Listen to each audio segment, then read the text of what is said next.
Bonjour à toutes et à tous et bienvenue dans Cultive ton potentiel, le podcast qui vulgarise les concepts de croissance individuelle et collective selon une approche apprenante. Je m'appelle Lamia Rarbo, business et life coach certifiée, et aujourd'hui dans ce 61 épisode, en fait j'ai le plaisir de faire une interview. Depuis le temps que j'en parle, c'est avec Anthony Girietti. Ça a été super intéressant parce qu'en fait Anthony, je le connais à travers mon conjoint. Ils se connaissent, ils sont dans les TI, dans le domaine des technologies de l'information, et Anthony en fait il est depuis 16 ans dans le programmation, dans le .NET, et il est spécialiste de technologie web. C'est sûr que il a le prix Microsoft Visual Professionnel. Désolée si je le dis pas bien. C'est un MVP 3 fois certifié. Il est super intéressant parce qu'il a écrit des livres, et oui, et c'est sur ce sujet-là qu'on va parler avec lui, surtout du syndrome d'imposteur. Et c'est très intéressant, son histoire, parce que je pense qu'il y a beaucoup de gens qui vont se retrouver dans son histoire d'écrivain, de jeune écrivain, parce que oui, je lui ai dit, en fait, Anthony, t'es un écrivain, et ça a été un moment fort agréable. Je te laisse écouter, puis je te redis à tout à l'heure. Donc aujourd'hui, j'ai le plaisir d'avoir un invité spécial. L'invité, c'est Anthony. Est-ce qu'il aimerait te présenter? Bonjour Lamia, ça me fait plaisir d'être ton invité. Avant de commencer, je suis un grand fan de Cultive ton potentiel parce que je me retrouve pas mal dans tes posts et tes podcasts. Et puis je me suis dit, tiens, et si on allait raconter un petit peu ma petite histoire. Alors, à la base, je suis un développeur .NET sur les technologies Microsoft. Je vivais à Paris avec ma conjointe et puis en 2014, on a décidé d'immigrer. J'avais envie de voir autre chose, d'autres environnements, puis aussi un petit peu booster ma carrière. Ça a été le cas puisque j'ai pu devenir Microsoft MVP en rencontrant les bonnes personnes. J'ai écrit des articles de blog. Petit à petit, je suis sorti de ma zone de confort en faisant ensuite des talks en français et puis en anglais, parce que c'était pas mon fort, et puis aujourd'hui, je me débrouille beaucoup mieux. Comme quoi, faut se jeter à l'eau. Et puis, j'ai créé des outils open source, et puis j'ai écrit un livre, et puis j'en ai écrit un deuxième, et je vais bientôt en écrire un troisième. Et c'est un petit peu mon histoire. Et puis ma conjointe, elle est toujours avec moi, elle a immigré aussi, elle est contente. Elle aime aussi les chiffres, mais elle est pas dans l'informatique, elle est dans la comptabilité. Super. Écoute, merci de t'être présenté. Là, peut-être pour les auditeurs qui connaissent pas, en fait, le monde de Microsoft et qu'est-ce que cela signifie être MVP, peux-tu juste revenir là-dessus? Alors, je fais des applications web avec les technologies Microsoft pour simplifier. Et quand tu fais des contributions dans la communauté, genre des blogs, des talks, etc., tu es reconnu par Microsoft et ils te donnent un award, une récompense qui est l'award MVP, le Most Valuable Professional, tout simplement. Puis quand on y pense, leur modèle d'affaires, quand ils ont pensé à cette idée, donc je sais pas, moi je connais pas l'historique de leurs idées là-dessus, mais je trouve c'est génial parce qu'ils ont finalement sur le monde entier des experts de qualité qui font non seulement la promotion de leur service, mais aussi c'est comme vraiment une formule gagnant-gagnante, je dirais. C'est que toi, C'est tu es vrai. valorisé en tant qu'expert, tu fais partie d'une communauté, puis tu utilises un service et tu deviens exactement, t'es un early adopter, j'imagine, de tout ce qu'ils sont. Presque, pas tout, mais Presque. oui. Ok. Oui, tout J'ai à envie de fait. savoir, est-ce que tu as un iPhone ou pas? C'est la grande question. Alors, j'en ai pas un, j'en ai deux. Ah oui, ok. Et au début, moi, Tidjani, j'ai dû le convaincre. Ça m'a pris genre 10 ans avant d'avoir son premier iPhone. Il était sous Android. Puis après, Oh, là, il a acheté. Là, il est complètement. Il vient de changer son iPhone. Comme je lui ai posé la question, j'ai dit, est-ce que tu veux un iPhone ou revenir sur l'Android? Il m'a dit non, genre bon, il s'est pas posé la question, quoi. c'était la même chose pour ma conjointe. Elle adorait à l'époque le Nokia. Je lui ai Ah mis oui, l'iPhone dans la main et depuis maintenant, elle a que des iPhones. ah oui, ok. Bon, on l'embrasse d'ailleurs. Ta conjointe, comment elle s'appelle? Elle s'appelle Nadège. Nadège, oui. C'est très joli comme prénom. Merci. Ok, donc dis-moi, le fait que tu l'as expliqué un petit peu, qu'est-ce que cela signifie être MVP. euh, euh, c'est sûr que tu fais de la formation, tu as fait de Oui, la présentation, mais qu'est-ce qui t'a oui. amené justement à écrire, en fait, à vouloir écrire un livre? Je vais revenir à la base. c'est qu'en fait, je dis pas que je suis devenu Microsoft MVP par accident, mais je me suis dit, je vais faire des articles de blog pour me forcer un petit peu à apprendre, parce que je faisais, on va dire, de l'apnée du sommeil pendant de longues années. J'ai découvert il y a pas longtemps que j'en souffrais, et puis le fait de l'avoir découvert m'a aidé à me soigner. Mais en fait, quand tu fais de l'apnée du sommeil, tu es tout le temps fatigué, tu procrastines beaucoup. Donc au départ, je me suis dit, je veux apprendre des nouvelles choses. Alors pourquoi pas les bloguer, parce que ce que j'apprends, je risque de l'oublier. Donc autant le mettre quelque part, c'est-à-dire sur un blog. Et donc c'était l'étape numéro 1. Ensuite, je me suis dit, tiens, pourquoi pas le présenter à d'autres personnes plutôt que de rester derrière mon écran. Donc je fais des articles de blog et ensuite j'en parle devant les gens. Et pour en arriver à ta question, à écrire un livre, c'est tombé. En fait, j'y pensais. Mais quand, des fois, tu as un petit peu le syndrome de l'imposteur, tu te dis, mais non, pourquoi moi? Voyons, c'est impossible, moi? Non, jamais de la vie. Et puis, j'ai une fois blogué sur un topic qui était très peu discuté, et je me suis fait remarquer par l'éditeur Apresse, qui est un éditeur IT aux États-Unis. Et ils m'ont proposé d'en écrire un livre. Alors au début, ça m'a fait un petit peu peur. Je me suis dit, non, mais non, c'est pas pour moi, c'est impossible. Voyons donc, pourquoi moi? J'ai mis 2 mois à réfléchir, et puis je me suis dit, bah allez, pourquoi pas après tout. Hein, c'est une bonne manière de dépasser encore une fois ma zone de confort et de m'essayer. Ça n'a pas été facile. Je ne savais pas encore à ce moment-là que je faisais de l'apnée du sommeil, donc vraiment c'était extrêmement difficile. Mon meilleur adversaire, c'était moi-même en fait. Et au final, bon, j'ai réussi. Puis quelques temps après, j'ai découvert que je ne faisais plus, je faisais de l'apnée du sommeil, mais on a pu la soigner. Et du coup, j'ai beaucoup plus d'énergie. Et au final, j'ai envie de continuer en faisant, mais pas 2 fois plus, mais peut-être 3 fois plus. Donc, j'ai écrit un autre livre et j'en ai un 3e dans le pipe. Ah, c'est génial. Puis moi, c'est vraiment un parcours de circonstances, tout simplement. C'est pas si vrai que ça. En fait, j'adore comment t'as amené les choses parce que j'adore comment, en fait, la procrastination t'a aidé. Puis moi, j'ai beaucoup de clientes qui me disent, ou même des gens qui m'écrivent, Lamia, j'ai envie de me lancer, j'ai envie de créer un blog, mais j'ai pas le temps, j'ai pas d'énergie, etc. Et j'adore le fait que tu l'as utilisé au lieu que ce soit contre toi, cette procrastination, mais tu l'as utilisé justement, peut-être t'as plein d'idées, on va en parler de la créativité, comment ça bouillonne dans ton cerveau, mais j'imagine c'est pas pour perdre en fait ces idées, tu voulais les mettre, t'as combattu peut-être le perfectionnisme, puis on va en parler. Mais c'est ça, c'est super parce que ton cheminement, petit à petit, t'a amené en fait là maintenant, en fait, t'es un écrivain quoi. C'est vrai. Ouais. J'aurais jamais pu l'imaginer. Encore une fois, je le dis, je le répète. Il y a encore très peu de temps ça, je me dis c'est impossible, c'est pas faire pour moi. C'était inconcevable. Et puis, je sais pas, je me suis réveillé un matin et j'ai pris la décision, allez, on y va. Et puis, on va voir ce que ça donne. Ok. Et c'est super parce que, mettons, je sais, pour connaître un peu le domaine, quand t'es déjà MVP, ça veut dire déjà, t'es déjà expert, t'as de l'expertise, t'es reconnu, mettons, par Microsoft et par la communauté. Et malgré ça, c'est intéressant de voir que même ayant ce titre-là, t'avais ce syndrome de la question, mais qui suis-je pour faire ça? Toujours, ça me suit encore au jour d'aujourd'hui. Je pense que tout bon informaticien a ce sentiment-là à un moment donné. C'est intéressant. Ok, là on va se projeter, tu es en train d'écrire. Donc on a Anthony qui est en train d'écrire un livre. En fait, c'est quoi les défis que tu as fait, que tu as pu faire face? Comment tu les as surmontés? Premier défi, c'est que l'éditeur te demande de lui donner un plan, c'est-à-dire de quoi, grosso modo, tu vas lui parler.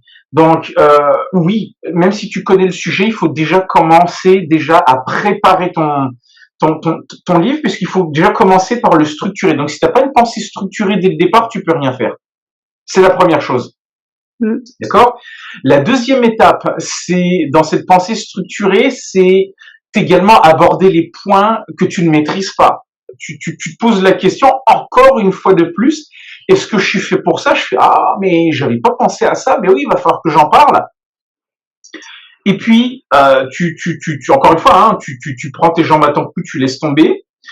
ou tu continues. Donc j'ai continué. Alors ça a pris 6 mois au total, mais on va revenir au début juste après. Mais juste pour te dire que j'arrête, j'en peux plus, c'est pas pour moi. Ça arrivait tous les jours pendant des mois. Hein. Ouais. Donc ça n'a jamais arrêté pendant l'écriture du livre. Donc je reviens au fait à la pensée structurée. Donc il faut avoir une pensée structurée. Et puis il faut assumer ta pensée structurée. Tu vois ce que je veux dire? Et puis Mais ensuite, est-ce que tu peux peut-être l'expliquer aux auditeurs qu'est-ce que tu entends par assumer cette pensée structurée? eh ben, c'est-à-dire, c'est que tu imagines ton sujet, tu dois parler de ci, de ça dans le chapitre 1, 2. Il faut avoir un cheminement, il faut amener le lecteur d'étape à étape. Okay. Donc ça, c'est pas hyper compliqué. Mais c'est comment sauter d'une étape à l'autre en étant sûr que l'étape d'avant a été bien comprise et surtout bien expliquée. Et puis quand tu arrives à une certaine étape, l'étape X, dans laquelle tu ne connais toi-même pas la réponse, eh ben, il faut chercher avant de l'écrire. Hein. Donc ça, on est toujours pas à la rédaction du livre, on est à la rédaction simplement du plan. Que l'éditeur va valider. Est-ce que ça fait du sens? Si oui, est-ce que les lecteurs vont aimer? Si oui, allez, on continue. Et puis, quand je dis assumer cette pensée qui est structurée, c'est donc t'amènes des sujets que tu ne maîtrises pas, un peu, pas du tout. Et ensuite, il faut arriver à l'étape où tu dois l'écrire. Et là, tu te dis, ah mince, j'ai parlé de ça, peut-être que j'ai pensé trop gros, soit je revois le sujet, soit je réduis le scope, ou soit je retrousse mes manches, je passe 2-3 jours à revoir le sujet, apprendre à ce que je dois ajouter, et ensuite l'inclure dans mon contenu. Donc, assumer, c'est assumer un petit peu la promesse que tu t'es faite, je vais parler de ça, mais quand tu arrives dans les détails, effectivement, c'est plus compliqué que ça. C'est là où je veux en venir. Et c'est au moment où il faut pas laisser tomber ou dire je vais pas le faire du tout et je passe à autre chose. En gros, c'est ça. Bah, c'est super. Bah, tu vas donner peut-être le goût aux gens d'écrire leur livre. Hein, donc n'hésitez pas. Prenez des notes.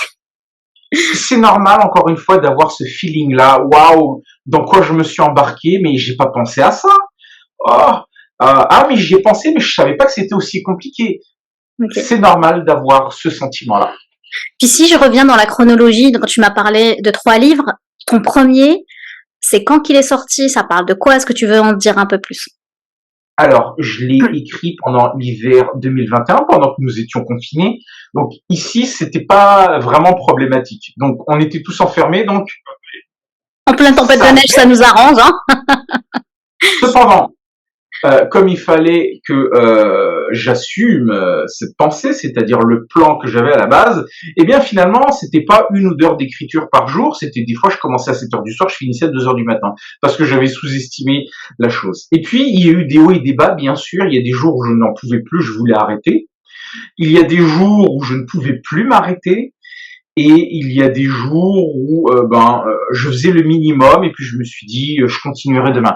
Donc je suis passé vraiment par tous les états d'esprit possibles, mais chaque jour je me suis dit c'est une victoire sur moi-même parce qu'à chaque fois je voulais laisser tomber, justement. Voilà. C'est super. Donc j'entends beaucoup des avancées de petits pas et puis aussi être dans le flow parce que si tu commences à 7 heures du soir, j'imagine après une journée de travail, tu rentrais, tu sais, l'état de flow où tu es complètement submergé, donc tu es dans l'instant présent, tu es en train d'écrire, tu es comme avec une muse hein, qui te permet de construire en fait le fil conducteur de ton histoire. Et pour arriver jusqu'à 2 heures du matin, moi j'ai envie de questionner sur ton énergie, comment tu as pu trouver, tout à l'heure tu en as un petit peu parlé en intro, comment tu as fait ça, retrouver ton énergie malgré ton apnée du sommeil, etc. Alors, disons que c'est un peu comme tu disais, l'état de flow, c'est qu'il y a des fois tu commences un topic et puis tu restes vraiment concentré dedans, puis tu n'arrives plus à t'arrêter. Pourquoi? Parce que ça a été une bonne journée. C'est très aléatoire. Tu sais, il y a des jours où tu es incapable. Des fois, je me suis avoué vaincu.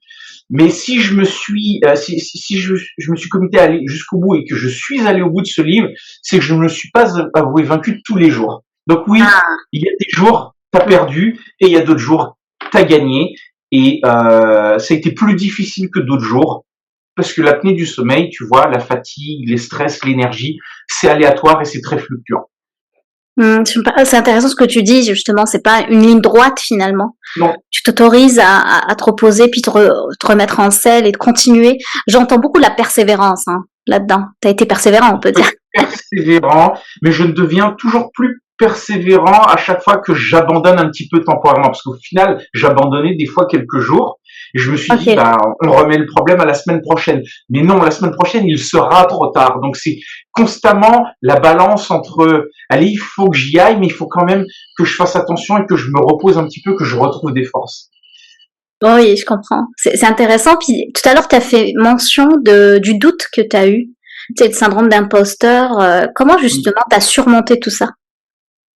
Alors, c'est simple, il faut plus se poser de questions. C'est ça la Ah, réponse. Si tu t'assois derrière ton écran et tu le fais, that's it. Tu te poses plus de questions. Parce que si tu te poses trop de questions, bah c'est là que tu te dis, ben, t'es là derrière ton ordinateur, qu'est-ce que je fais là? Et puis tu vas sur Google, tu vas regarder un film, tu regardes des news, etc. Ça m'arrivait. Et puis il y a des jours, je me dis non, je ne me pose plus de questions et je vais au bout de mon objectif. De temps en temps, je me donnais des objectifs, un bout de chapitre, une section, un paragraphe ou le chapitre entier s'il n'était pas trop long, mais je me suis mis des objectifs.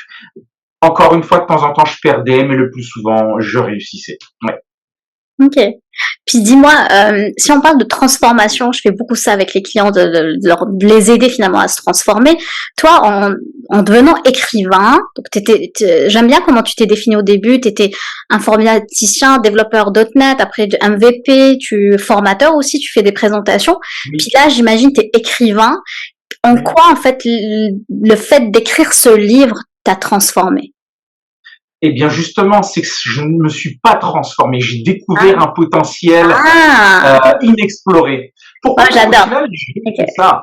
Ça a été difficile au début parce que je me sentais pas capable. Et puis quand je me suis, de fil en aiguille, quand je me suis convaincu que c'était faisable, je devais simplement dealer un petit peu avec mon énergie, mes humeurs. Ça arrive à tout le monde.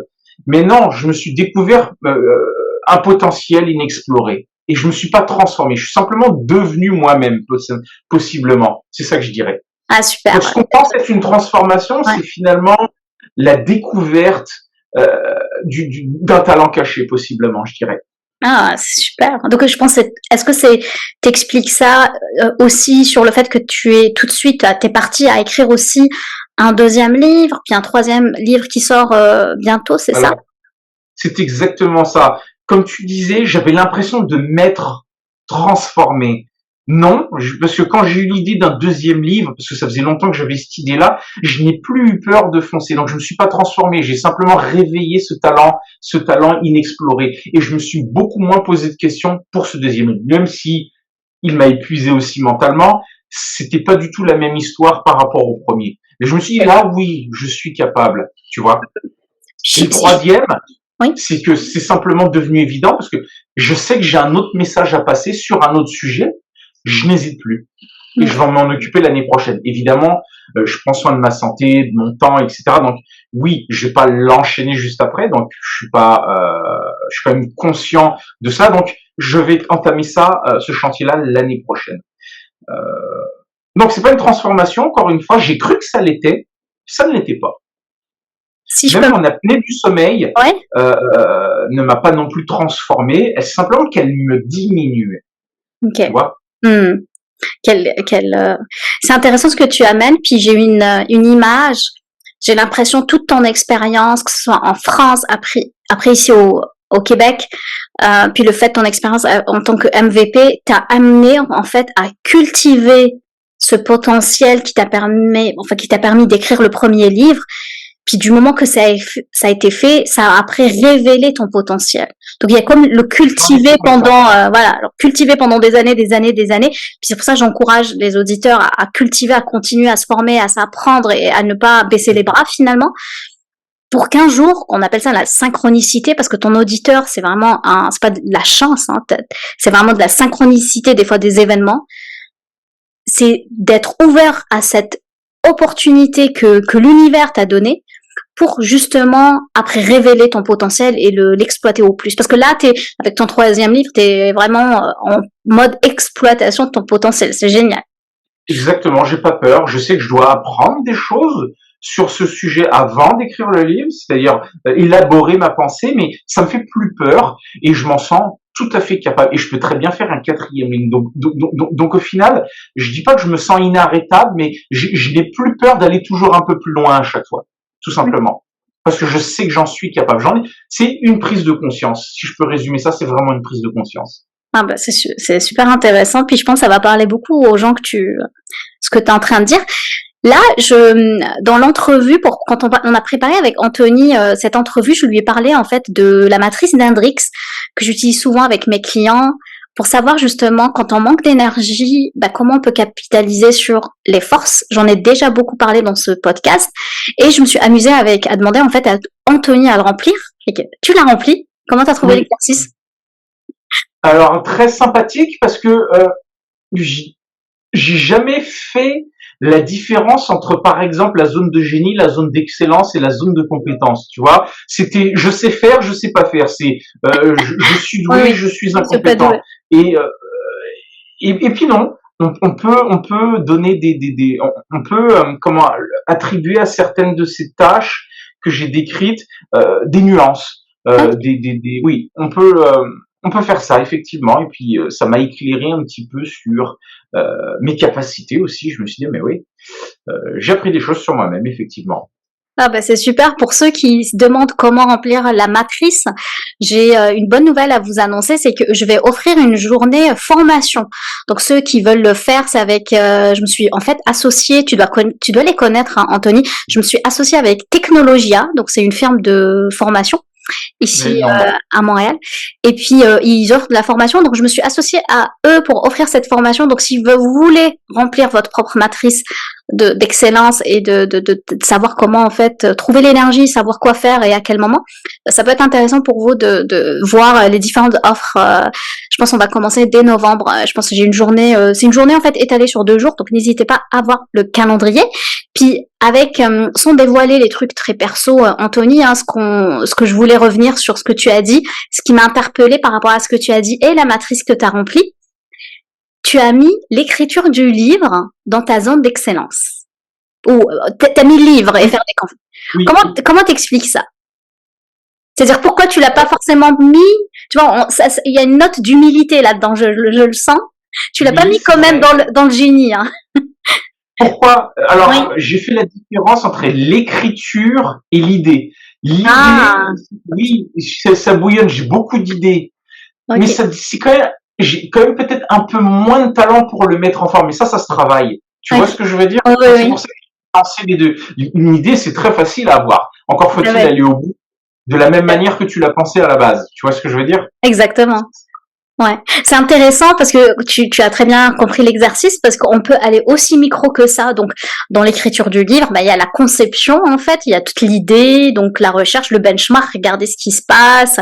Donc, toi, c'est le côté plus créatif, peut-être, qui te plaît là-dedans? Exactement. Je me suis découvert, pas un talent, mais je veux dire une capacité à être créatif, ce dont je ne pensais pas être capable. Encore une fois, mon apnée du sommeil me diminuait et puis je me suis dit, mais c'est comme si du jour au lendemain, j'ai plein d'idées qui me popaient dans la tête. C'est incroyable, hein? Tu sais que l'apnée du sommeil, elle peut te faire perdre jusqu'à 15 points de QI. C'est énorme. Ok. C'est absolument énorme. Ah bah ça me fait rappeler une étude qui est faite, bon c'est pas l'apnée du sommeil mais j'ai l'impression que c'est la même chose, c'est les mamans en fait parce que tu sais quand t'es jeune parent bah tu dors pas et beaucoup de parents et notamment les mamans bah ils perdent 20% de leur niveau de concentration, hein, 20 à 30% pendant les 6 premières années de l'enfant. Donc oui, c'est la même chose, mais c'est les mêmes conséquences, exactement. C'est ça, exactement. Et du coup, toi, le fait que, est-ce que tu peux m'en dire un peu plus sur ta créativité? Comment toi, tu as découvert cette facette de toi? Qu'est-ce que ça dit de toi? C'est une très bonne question, vois-tu. Parfois, alors, c'est drôle, vous allez tous rire, mais elles me viennent des fois comme ça. Ma femme me parle d'un sujet, pouf, j'arrête de l'écouter parce que je sais pas, j'ai un flash, j'ai une idée qui me vient, et il faut que je la note, et du coup je perds le fil de la conversation, et je me fais disputer parce que je n'écoute plus ma conjointe. Alors peut-être que ça me vient quand je suis trop stimulé, j'ai trop de stimuli, Ah, ok. je sais pas. J'ai du mal à l'expliquer. Des fois, c'est la nuit pendant que je me lève. Des fois, c'est quand je mange quelque chose de bon, j'ai une idée qui me Ah, pop. Des fois, c'est en voiture quand je prends du plaisir à conduire. Pouf, j'ai une idée. Je sais pas. Ça peut venir dans parce que tu vois, c'est pas quelque chose qui vient volontairement. Je m'assois. Ah, il faut que je me trouve une idée. Non, ça me vient vraiment comme ça. Mais ok. ouais, quand j'ai un bon stimuli externe ou pas bon, c'est là que ça me vient. Tu fais bien de me poser la question, c'est que oui, il y a un pattern là-dedans. C'est Ouais. quand il y a un stimuli, quel qu'il soit, c'est là que j'ai des idées. Je sais pas pourquoi. Donc il y a stimuli, mais est-ce que, si on, sans trop creuser la question, c'est aussi la connexion au sens? Parce que tu as parlé de manger, Peut-être. là tout de suite je me suis dit, ok, il y a peut-être la connexion au sens, tu sais, on a 6 sens, parce que les idées viennent du sixième sens, l'intuition. Oui, Fait que si tu laisses la place aux 5 premiers sens, c'est là que ton intuition embarque. Est-ce qu'il se pourrait y avoir un lien de...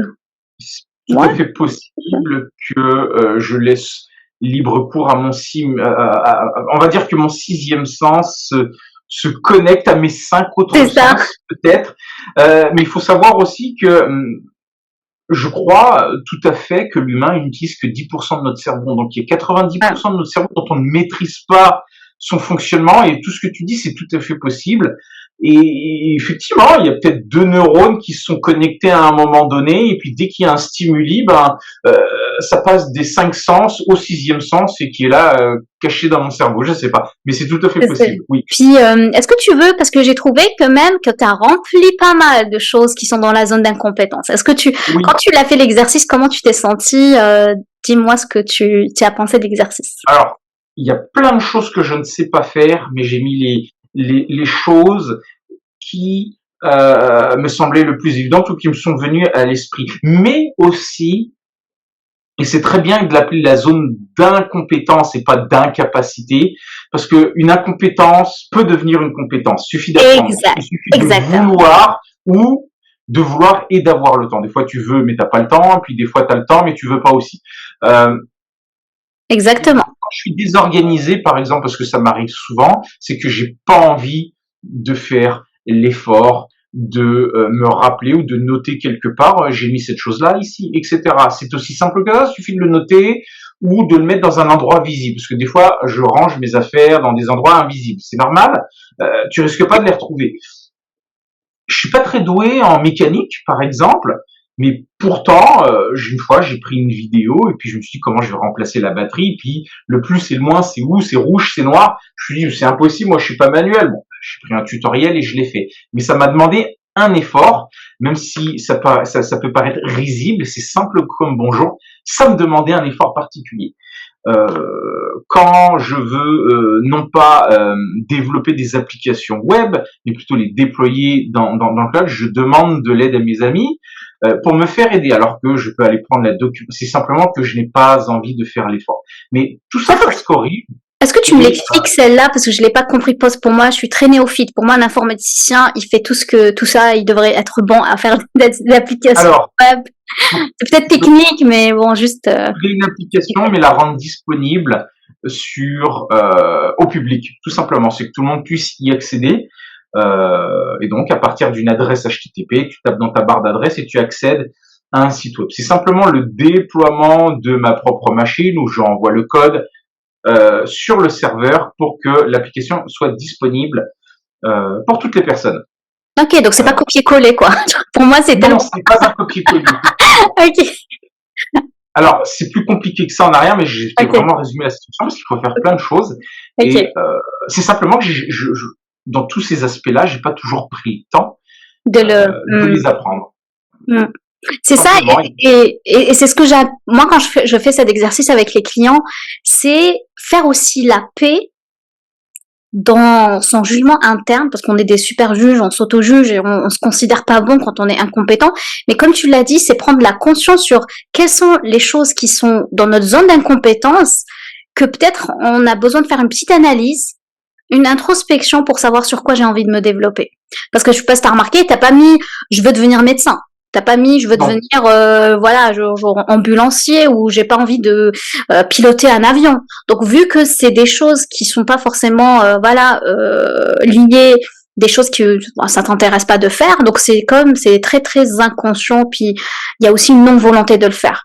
Par contre, de mettre des choses, de la conscience sur des choses que des fois t'en as besoin, de dire ok, bah du coup, quelle est ma stratégie? Est-ce que je veux les développer ou je les délègue? Ou je fais faire, je co-construis, j'allais dire, mais au sens un peu comme tu l'as expliqué sur le déploiement de l'application dans le cloud, tu demandes, tu fais une partie, puis d'autres personnes font l'autre partie, c'est comme une co-construction, et ça peut être intéressant, juste comme tu l'as dit, prendre la conscience là-dessus, en fait, c'est ça la clé. L'important, c'est de le savoir et de prendre action, pas forcément maintenant, mais peut-être un peu plus tard, c'est pas grave. Exact, ouais. Super. Si je reviens à Anthony l'écrivain avec son livre, donc tu nous as fait part de toute ton expérience. Est-ce que mettons là une petite question aussi sur cette expérience assez riche. Si on fait une rétrospective et tu devais revivre cette expérience, qu'est-ce que tu ferais différemment? J'arrêterai de me poser surtout des questions.